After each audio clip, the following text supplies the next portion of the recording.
The alarm systems across Zenith Prime Station screamed warnings that made no sense.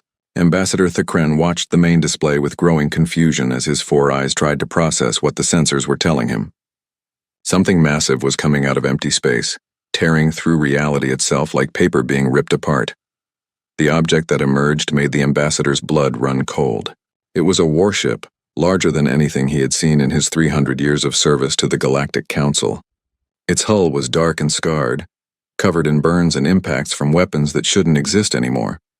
The metal looked ancient, corroded by time itself, yet the ship's engines still glowed with power. Strange symbols marked its side, letters from a writing system that predated modern galactic civilization by thousands of years. Thakren pressed his communicator with a trembling claw. "Get me the historical archives immediately. I need identification on this vessel." Around him, the council chamber erupted into chaos.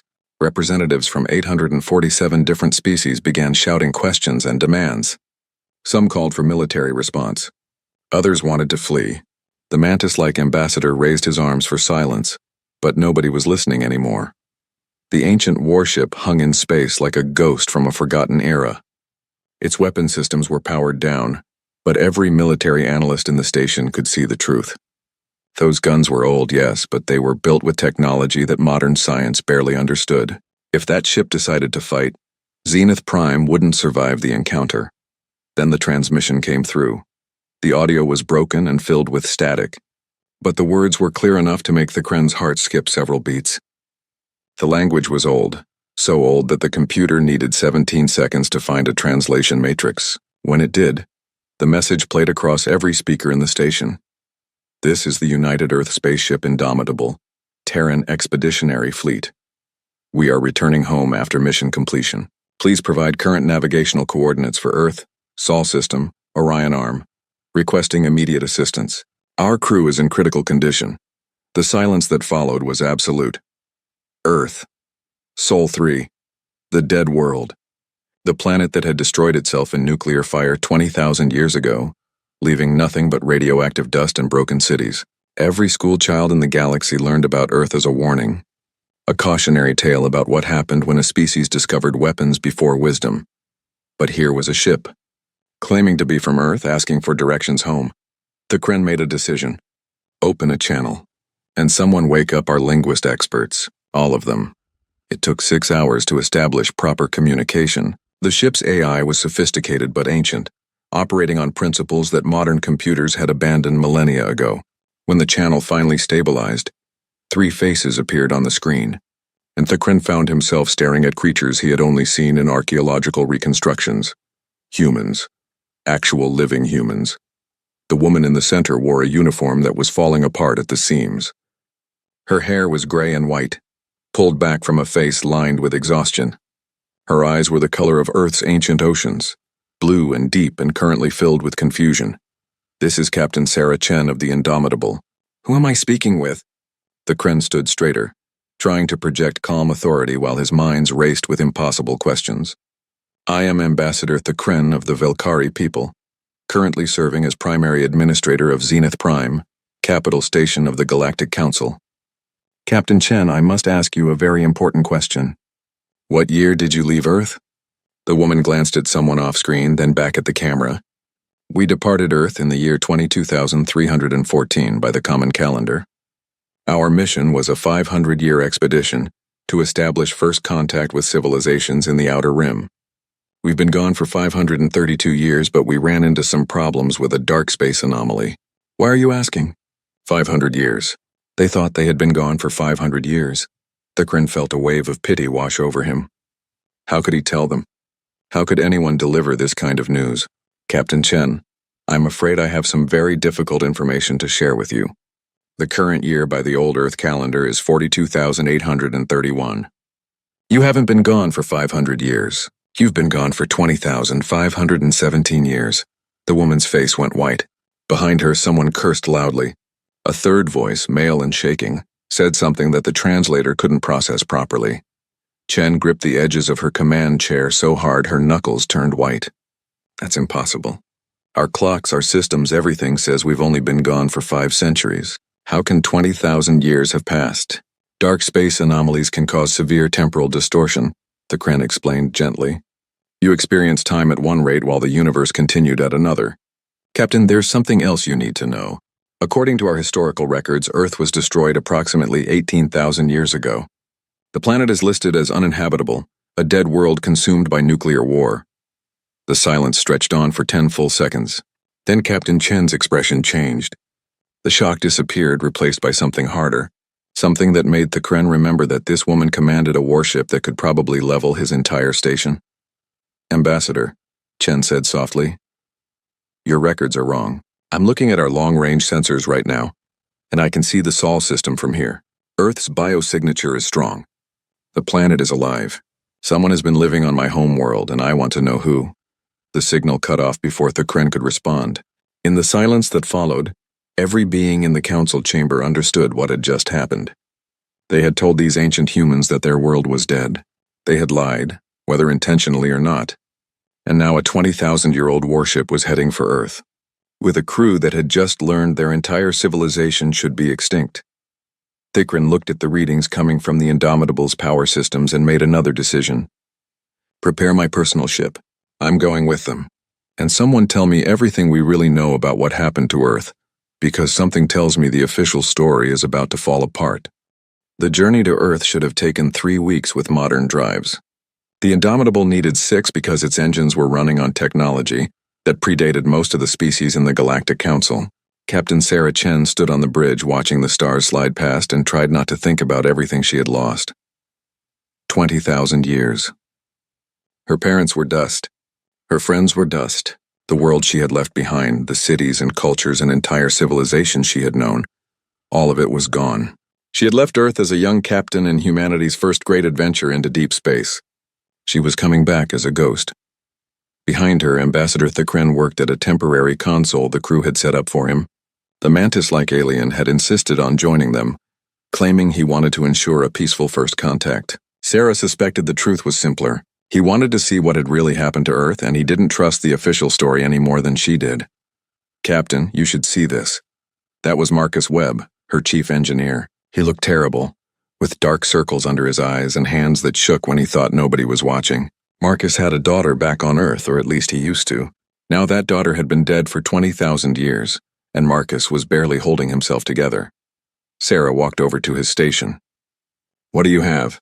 I've been going through our long-range database, cross-referencing it with the information Ambassador Thakren provided. 3 of the colonies we were supposed to visit are gone. Not destroyed exactly, but empty. The infrastructure is still there, but there's no life, no power signatures, nothing. Just ruins. The screen showed images of dead cities on airless worlds. Buildings that had once housed thousands of humans now stood silent under alien stars. Sarah felt something cold settle in her chest. What happened to them? Thakren approached, his multiple legs making soft clicking sounds on the metal floor. The official records say these colonies were abandoned during the resource wars of the 35th millennium. But Captain, I've been reviewing the historical archives more carefully. The timeline doesn't match. These colonies went silent thousands of years before the supposed wars began. Sarah met his compound eyes. You think someone is lying about our history. I think someone has been lying about humanity's history for a very long time. Dr. Amara Okonkwo emerged from the medical bay where she had been reviewing biological samples. The xenobiologist looked exhausted but determined. I found something in the ship's memory banks. The Indomitable wasn't alone. Earth launched 12 expedition ships, all identical to ours, all heading in different directions. According to the departure manifest, we should have all returned within the same century. Sarah felt her stomach drop. Let me guess, none of the others came back. According to the galactic records, no. We're the only one that survived. But here's the strange part. There are reports throughout the past 20,000 years of ghost ships appearing in various sectors. Ancient vessels matching the Indomitable's design, seen briefly before vanishing again. What if the other ships hit the same temporal anomaly we did? What if they're still out there, lost in dark space, trying to find their way home? The bridge fell silent.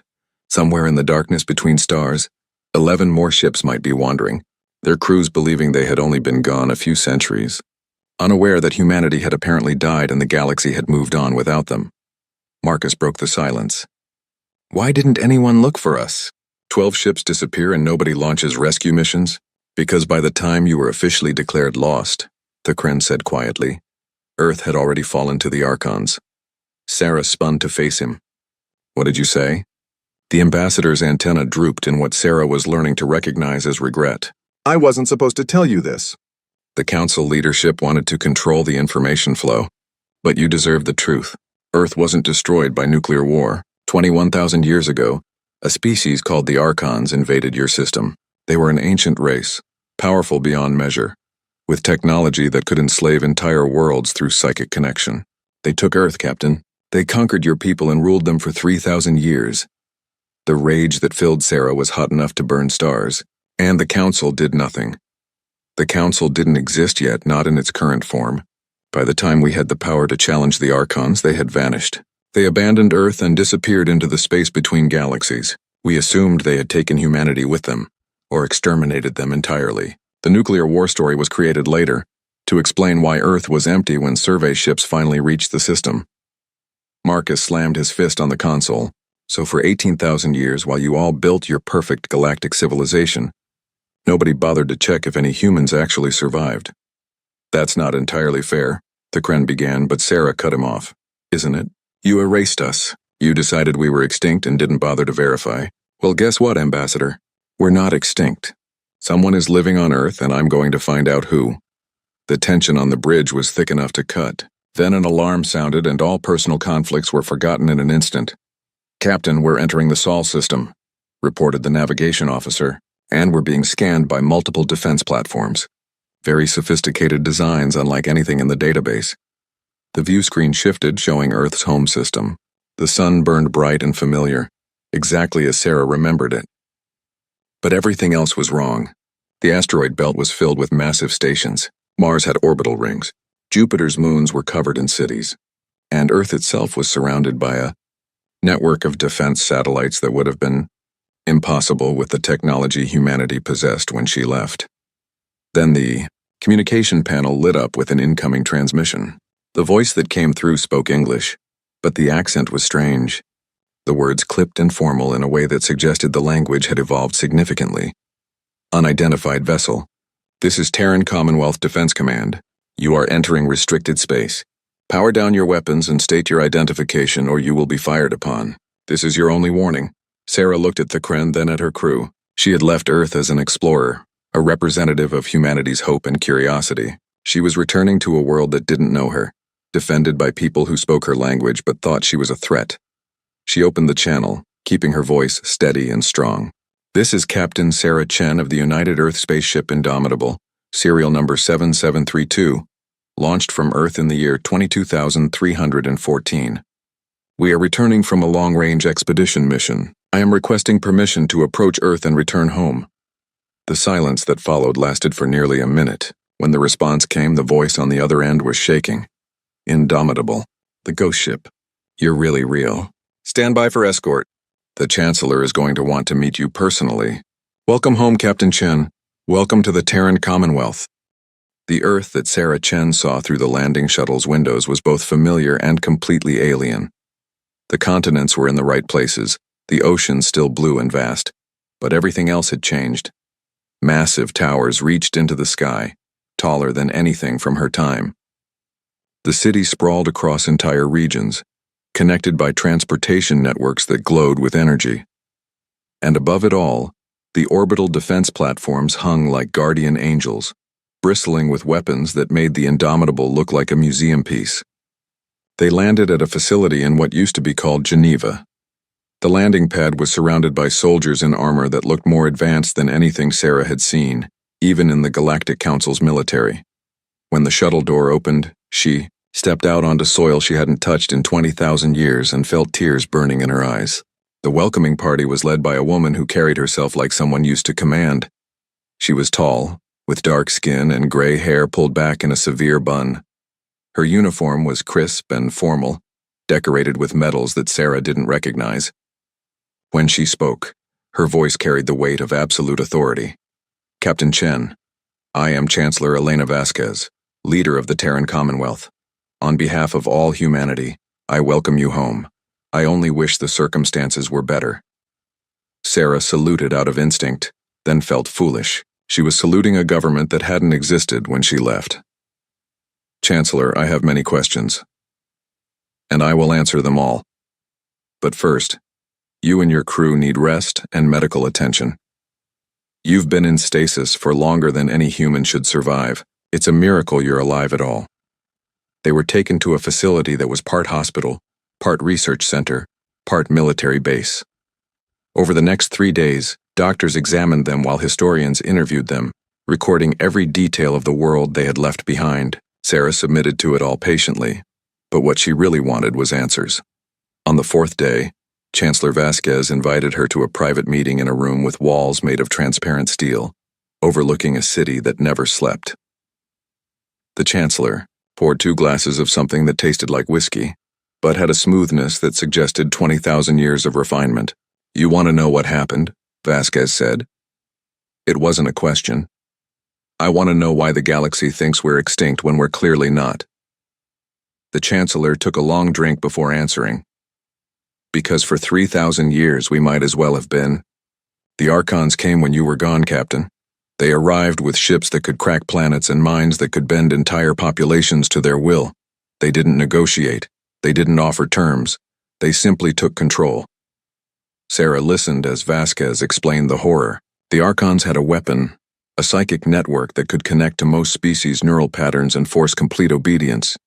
They had used it to enslave hundreds of worlds, building an empire that stretched across multiple galaxies.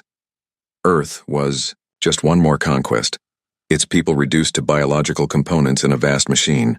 But we had something they didn't expect, Vasquez continued. Human neural chemistry is different from most species. The Archon network could affect us, but it couldn't completely control us. Some people, maybe 1 in 1,000, were completely immune. Others could resist for short periods. It wasn't much, but it was enough. The resistance, Sarah said. The last rising. It took nearly 3,000 years, but we learned. We studied our captors. We stole their technology. We built weapons, in secret, passed down through generations that knew nothing but slavery. And then 15,000 years ago we struck. Every hidden cell, every secret base, every resistance fighter activated at once. We killed them, Captain. We killed every Archon on Earth and destroyed every one of their ships in our system. The pride in Vasquez's voice was mixed with something darker. Sarah recognized it because she had felt it herself during combat missions. It was the satisfaction of survival earned through violence. What happened to the Archons after that? They left. They abandoned this part of the galaxy entirely. We assumed we had hurt them badly enough that they decided we weren't worth the trouble. So we stayed hidden. We used their cloaking technology to hide our worlds. We spread false information through the galactic networks, making everyone think Earth was radioactive and dead, and we rebuilt. We took everything the Archons had taught us, everything we had learned from defeating them, and we made ourselves strong.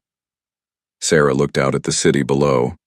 Millions of people living and working, building a civilization that had been forged in slavery and war. You've been preparing for them to come back. We've been preparing for the entire galaxy to be our enemy if necessary. The Council didn't help us when the Archons came. Why would we trust them now? Before Sarah could respond, Marcus burst into the room, followed by Dr. Okonkwo. The engineer's face was pale, his hands shaking as he held a datapad. Captain, you need to see this. Now. The datapad showed sensor readings from long-range observation posts at the edge of the galaxy.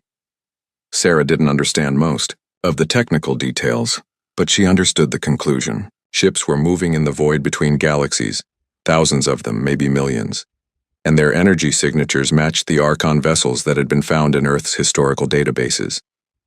They're coming back, Okonkwo said quietly. The Archons are returning, and they're bringing an army. Chancellor Vasquez took the datapad and reviewed it with the calm efficiency of someone who had been expecting this moment for years. How long do we have? 18 months. Maybe less if they have better drives than we think. The Chancellor nodded slowly, then looked at Sarah. Captain Chen, I'm going to be blunt. The Indomitable is a symbol.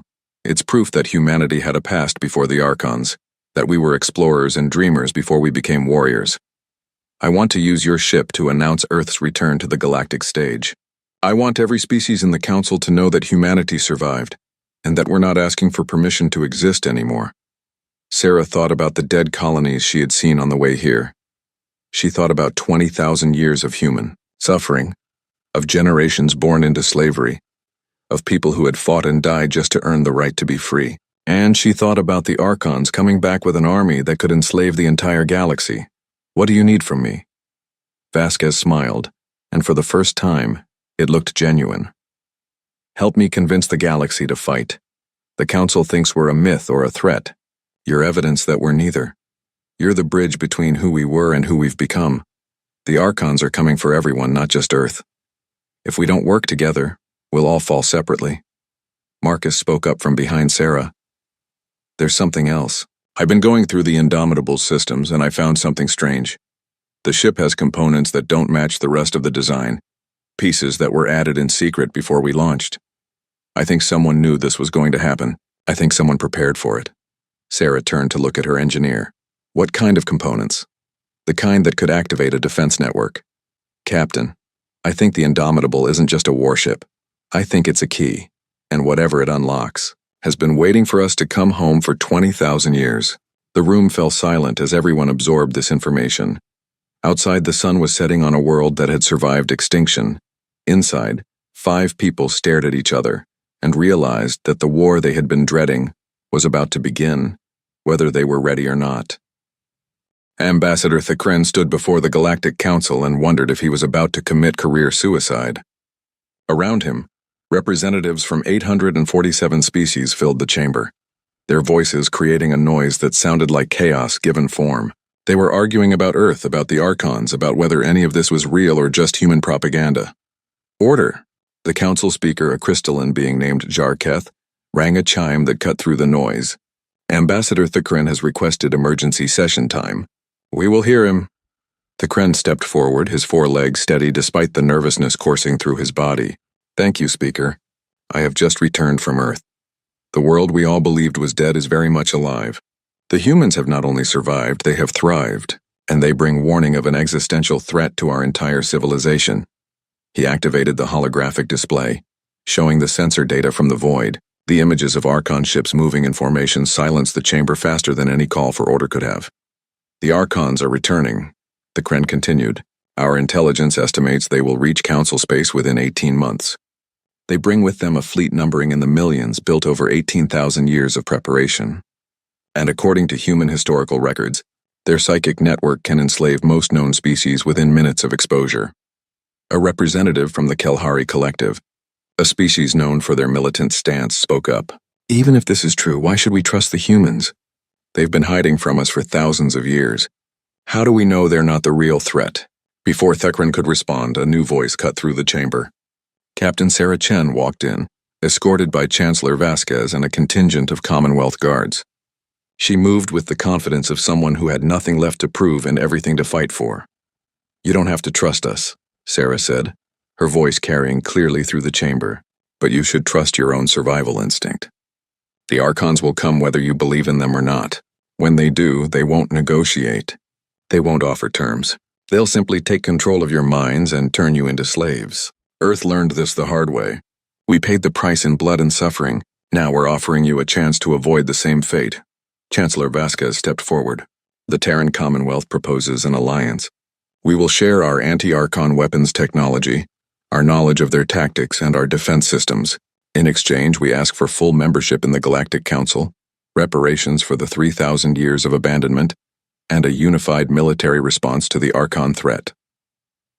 The chamber erupted into debate. Some species saw the logic in the proposal. Others saw it as blackmail. A few suggested that humanity was exaggerating the threat to gain power. Thakren watched it all and felt his hope dying. The council was too fractured, too political to act quickly. Then the alarm sounded. The holographic display shifted, showing real-time sensor data from a colony world called Threshold 7.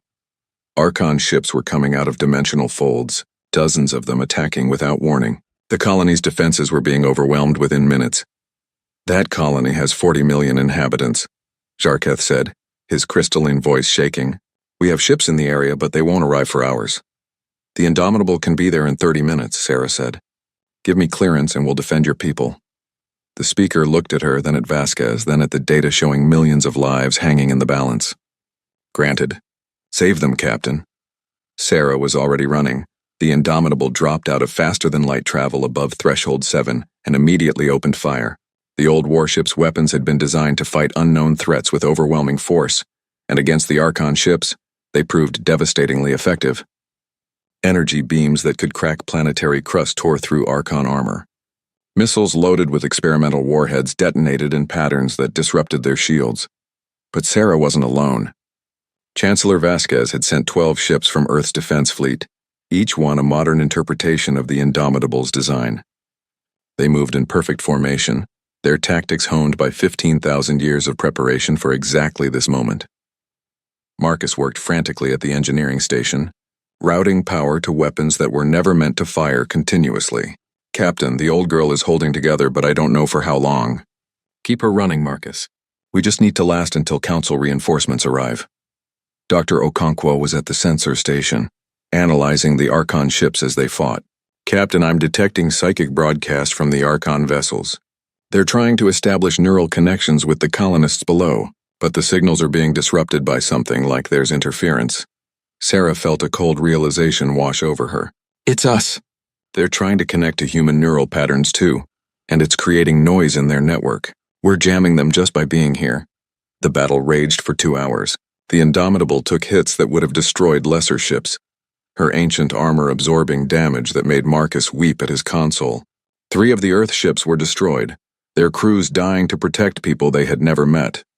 But when Council reinforcements finally arrived, the Archons retreated, fleeing back into dimensional folds. Sarah stood on her bridge, watching the rescue operations begin below, and felt the weight of command pressing down on her shoulders. They had won, but barely, and this was just a scouting force. The real invasion was still coming. Back at Zenith Prime, the Council held an emergency vote. The images of human ships defending a Council world, of Earth's forces bleeding to protect strangers, had changed minds. Not all of them, but enough. The vote passed. Earth was granted full Council membership, and more importantly, a joint task force was authorized to prepare for the Archon invasion.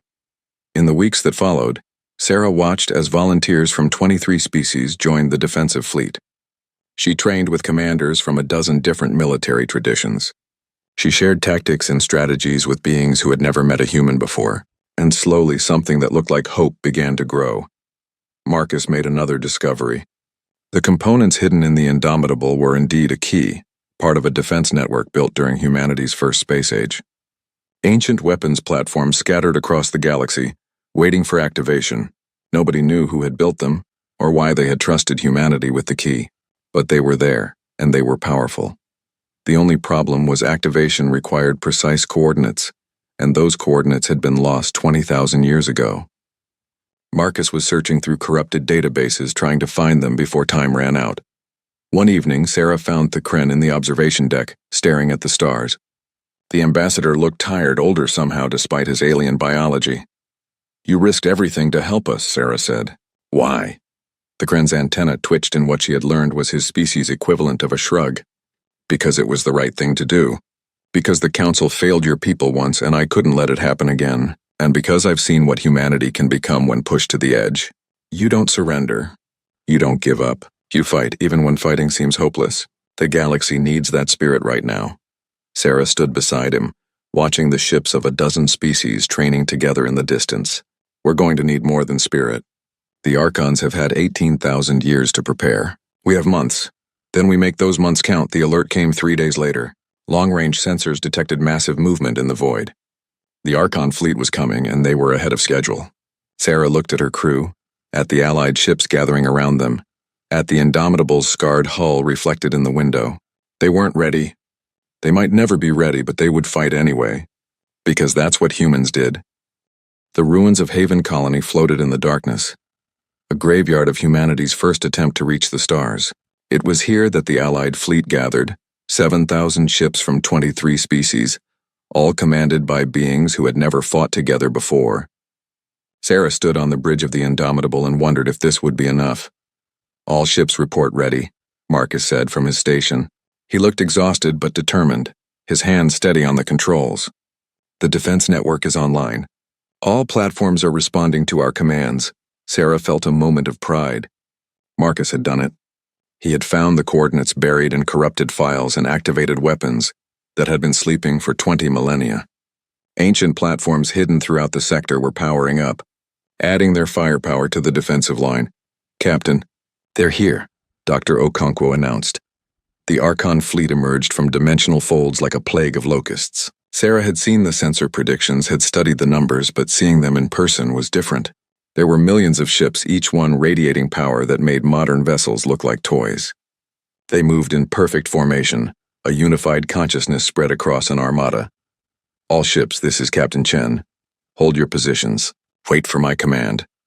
The Archons advanced slowly, confidently as if they knew victory was inevitable. Sarah watched them come and activated her personal communicator, speaking directly to the fleet commanders. "Remember your training. They'll try to establish psychic connections. Keep your neural dampeners active. Don't let them into your minds." The Kren's voice came through from his command ship. "Captain, our analysts believe the Archon flagship is at the center of their formation. If we can reach it, we might be able to disrupt their entire network." "That's a big if, Ambassador."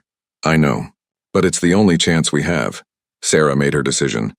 "Marcus, I need you to get a strike team to that flagship. Take volunteers only. Your mission is to penetrate their defenses and shut down their psychic network." "I'll go myself," Marcus said. "No. I need you here. I'll lead the strike team." The engineer turned to stare at her. "Captain, that's suicide." "Probably, but I'm the best qualified. I've studied their systems. I know how they think. And besides, someone needs to do it." She smiled at him. "Keep my ship safe, Marcus." "That's an order." The battle began with a wave of fire that turned space itself bright. The ancient defense platforms opened up first, their weapons powerful enough to vaporize Archon ships in single hits. The Allied fleet followed, 7,000 ships unleashing everything they had. For a moment, Sarah let herself hope. They were holding. Then the Archons activated their network. The psychic wave hit like a tsunami, crashing through neural patterns and seeking minds to control. Half the fleet went silent in seconds, their crews overwhelmed by the mental assault. Ships turned on their former allies, firing at vessels that had been beside them moments before. The defensive line collapsed into chaos, but not everywhere. Human ships kept fighting, their neural chemistry providing natural resistance. Species with strong mental shields held out longer, and slowly, desperately, the fleet adapted, using neural dampeners and psychic countermeasures that Earth had spent 15,000 years developing. Sarah launched from the Indomitable in a strike craft, leading a team of 12 volunteers from 6 different species. They dove into the heart of the Archon formation, dodging fire and destruction, heading for the flagship that controlled everything. The Archon command ship was a monster, larger than any station Sarah had ever seen. Its hull was covered in biological components that pulsed with unnatural light. As they approached, she felt pressure building in her mind, the network trying to force its way into her consciousness. She gritted her teeth and pushed it away. The strike team breached the hull and fought their way inside. The interior was a nightmare, a fusion of technology and biology that seemed to writhe as they moved through it. Archon defenders met them with weapons and telepathic attacks. Sarah's team fought back with everything they had, advancing meter by meter toward the core. By the time they reached the central chamber, only 4 of them remained: Sarah, the Kren, and 2 others whose names she forced herself to remember, even as exhaustion threatened to overwhelm her. The chamber was vast, filled with machinery that hummed with power. At the center was a being that barely looked biological anymore, more machine than flesh, connected to thousands of cables that pulsed with neural energy. The Archon commander spoke directly into her mind. "You are impressive, Captain Chen.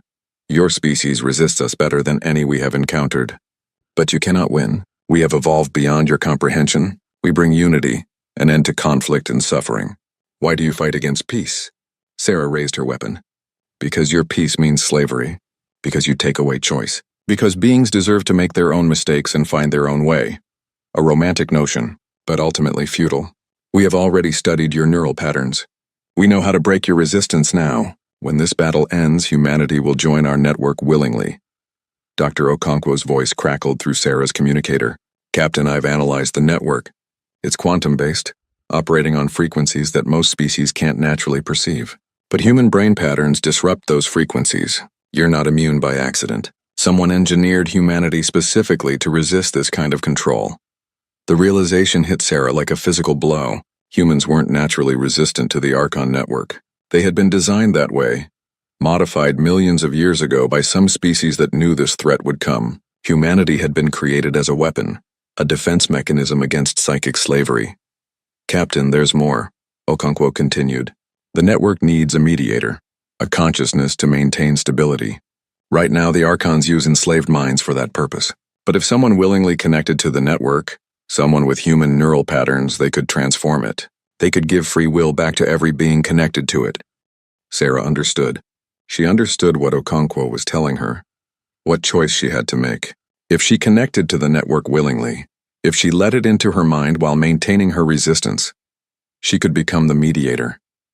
She could save billions of enslaved beings across the galaxy, but she would have to give up her physical existence, becoming a consciousness spread across the network forever. She looked at Thakren. The ambassador's compound eyes showed understanding and sorrow. You don't have to do this, Captain. We'll find another way. There is no other way. You know that. Sarah walked to the central interface and placed her hands on the controls. The Archon commander tried to stop her, but Thakren fired, destroying the being's physical form. The network shuddered, losing its coordinator, becoming unstable. Sarah closed her eyes and opened her mind. The flood of consciousness was overwhelming. Billions of minds, all connected, all enslaved. She felt their pain, their trapped screams, their desperate hope. And she felt the network itself, a vast machine of thought and control. It tried to consume her, to break her will and add her to the collective. But she was human, and humans didn't break. Sarah pushed back. She took her resistance, her free will, her stubborn refusal to surrender, and she spread it through the network like fire. She showed every trapped consciousness what freedom meant. She gave them back their choice. The network transformed. It didn't die, but it changed, becoming something new. A connection between minds that allowed communication without control, a shared consciousness that preserved individual identity. And at the center of it all was Sarah Chen, the eternal mediator, the guardian who would ensure no one could ever use the network for slavery again. Outside, the Archon fleet stopped fighting. Millions of ships hung in space as their crews suddenly regained control of their own minds. Some fled, some surrendered, some simply shut down, their pilots overwhelmed by the sudden return of freedom. On the bridge of the Indomitable, Marcus watched as the battle ended. He felt tears streaming down his face as he realized what Sarah had done, what she had sacrificed. The captain's chair sat empty, but her voice came through every speaker in the fleet, calm and strong and somehow everywhere at once. This is Captain Sarah Chen. The network is secured. The Archons are defeated. All ships stand down. The war is over. The days that followed were chaos. The Galactic Council had to deal with millions of freed beings, former Archon slaves who suddenly had nowhere to go. Earth opened its borders, offering sanctuary to any who needed it. The Terran Commonwealth became a beacon of hope, proof that freedom could survive even the darkest oppression. Marcus stayed on the Indomitable, unable to leave the ship that had been his home for so long. He found comfort in the daily routines of maintenance and repair. And sometimes, late at night, he would sit in the captain's chair and talk to the empty air, knowing somehow that Sarah could hear him. Thakren became the new council chairman, elected unanimously after his role in the war. He spent his days building bridges between species, ensuring that no world would ever be abandoned again, and he made sure that Earth's story, humanity's true history, was taught to every child in every school across the galaxy. Dr. Okonkwo became Earth's ambassador, traveling to distant worlds and sharing the knowledge humanity had gained through suffering. She carried with her the message that Sarah had died to prove, that freedom was worth any sacrifice, and that no being should ever be forced to surrender their will. The Indomitable was placed in memorial orbit around Earth, a monument to the crew who had left home 20,000 years ago and returned to save the galaxy. Children would look up at night and see it, a bright point of light in the sky, and their parents would tell them stories about the captain who became eternal. And in the network, Sarah Chen existed as something more than human and less than God. She watched over the connected consciousness, feeling every thought and emotion of beings across the galaxy. She was lonely sometimes, cut off from physical existence, but she was not alone. Billions of minds touched hers every day, sharing their joys and sorrows, their hopes and fears. She had become the guardian of their freedom, the protector of their right to choose. On Earth, in the capital city, they built a statue of a woman in an ancient military uniform. The inscription at its base read, "Captain Sarah Chen. She ensured we would never be forgotten." And above the planet, in the network that connected minds across the stars, Sarah smiled. The galaxy had forgotten Earth once, but now, because of what she and her crew had sacrificed, humanity would be remembered forever. The war was over. The fight for freedom would never end, but for the first time in 20,000 years, Earth and its children were not alone. They were part of something larger, something better. They were part of a galaxy that had learned, through suffering and sacrifice, that every being deserved the right to choose their own destiny, and that was worth everything.